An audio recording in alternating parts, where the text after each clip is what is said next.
जय हिंद दोस्तों, आप देख रहे हैं IQ रैंकर। अब हम इस वीडियो के माध्यम से शुरू करने वाले हैं लुसेंट ऑब्जेक्टिव बुक। अभी मैं पॉलिटी स्टार्ट करने वाला हूं और इसका फर्स्ट चैप्टर है भारत का संवैधानिक इतिहास।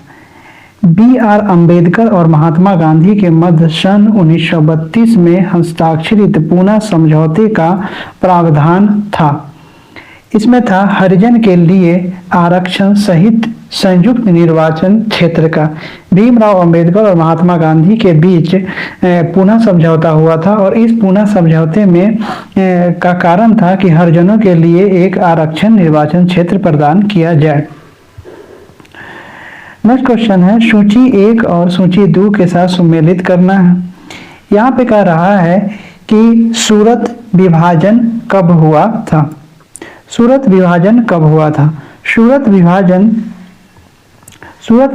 1907 में हुआ था। सांप्रदायिक अधिनिर्णय 1932 में हुआ था। सर्वदलीय सम्मेलन 1928 में हुआ था और पूर्ण स्वराज का संकल्प 1929 में हुआ था। निम्नलिखित में से किस अधिनियम द्वारा भारत के गवर्नर जनरल को अध्यादेश जारी करने की शक्ति प्रदान की गई?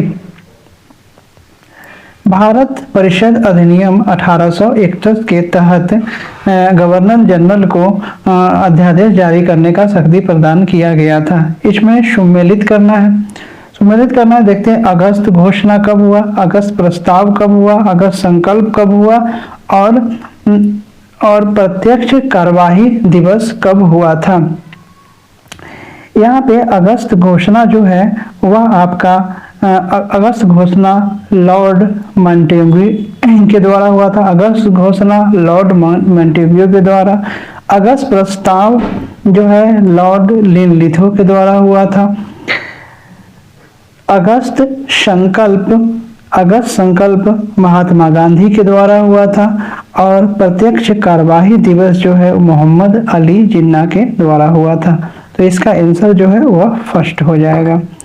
रेगुलेटिंग एक्ट पारित किया गया। रेगुलेटिंग एक्ट पारित किया गया था 1773 में। भारत का गवर्नर जनरल को किस एक्ट के द्वारा अपनी समिति के निर्णय को अस्वीकार करने का अधिकार मिला? 1786 का अमेंडमेंट एक्ट के द्वारा भारत गवर्नर जनरल को अपनी समिति के निर्णय को अस्वीकार करने का अधिकार मिल गया था। महारानी विक्टोरिया को भारत का सम्राज्ञी नियुक्त किया गया। यह किया गया था 1858 ईस्वी में। सम्राज्ञी विक्टोरिया ने 1858 की घोषणा में भारतीयों को बहुत सी चीजें दिए जाने का आश्वासन दिया। निम्न आश्वासनों में से कौन सा ब्रिटिश शासन ने पूरा किया था? यह है देसी राजवाड़ों की यथा स्थिति बनाए रखी जाए। यही पूरा किया गया था। रियासतों को हड़पने की नीति समाप्त कर दी जाए। ये नहीं है भारतीयों को यूरोपीय सभी प्रजा की समान व्यवहार मिलेगा। नहीं, भारतीयों के सामाजिक व धार्मिक विश्वासों में कोई हस्तक्षेप नहीं करेगा। तो इसका आंसर हो जाएगा देसी राजवाड़ों को यथा स्थिति बनाए रखी जाएगी। मार्ले मिंटो सुधार का उद्देश्य क्या था? पृथक निर्वाचन प्रणाली। मार्ले मिंटो सुधार बिल किस वर्ष पारित किया गया? यह 1909 में किया गया था। मुसलमानों के लिए अतिरिक्त निर्वाचन मंडल प्रारंभ में किसके द्वारा लाया गया था? यह मार्ले मिंटो सुधार 1909 अधिनियम के तहत मुसलमानों के लिए अतिरिक्त निर्वाचन प्रबंध किया गया था। 1909 के इंडियन काउंसिल एक्ट में किस बात की व्यवस्था थी? सांप्रदायिक प्रतिनिधित्व की व्यवस्था की गई थी। मॉन्टेग्यू चमसफोर्ड सुधार में प्रावधानों का सार था प्रांतों के दोहरा शासन का। 1946 का कैबिनेट मिशन 3 मंत्रियों से गठित था। निम्नलिखित में से कौन से इसका सदस्य नहीं थे? तो इसका सदस्य जो थे आपका लॉर्ड एमरी नहीं थे। लॉर्ड पैथिक लॉरेंस थे, सर स्टैमफोर्ड क्रिप्स थे और एबी अलेक्जेंडर। यह तीनों थे लेकिन लॉर्ड एमरी नहीं थे। कैबिनेट मिशन योजना के विषय पर कौन सा सही नहीं है? पाकिस्तान की स्वीकृति, यह बात सही नहीं है। कैबिनेट मिशन योजना के विषय था कि प्रांतीय सामूहिकरण किया जाए, भारतीय सदस्यता वाली अंतरिम मंत्रिमंडल बनाया जाए और संविधान निर्माण का अधिकार दिया गया। यह तीनों सही है लेकिन पाकिस्तान की स्वीकृति की बात सही नहीं है। भारत का संविधान लागू होने तक स्वतंत्रता के पश्चात इसका शासन किसके अंतर्गत चलाया गया था? तो यह 1935 के भारत सरकार अधिनियम के अनुसार चलाया गया था। भारतीयों को वर्ष 1947 में सार्वभौम सत्ता सौंपने की योजना निम्न में से किस नाम से जानी गई? यह माउंटबेटन योजना के नाम से जाना गया। अब यहाँ पे आपको सुमेलित करना है, यहाँ पे आपको सुमेलित करना है। कह रहा है कि इसमें से कौन सा सुमेलित नहीं है? तो यहाँ पे है मार्ले मिंटो सुधार, सांप्रदायिक प्रतिनिधित्व, यह सही है। भारत सरकार अधिनियम 1935 स्वशासन, ये भी सही है। कैबिनेट मिशन संविधान का गठन किया गया था, ये भी सही है। लेकिन साइमन कमीशन भारत विभाजन, यह सही नहीं है। तो इसका आंसर जो है वह डी हो जाएगा।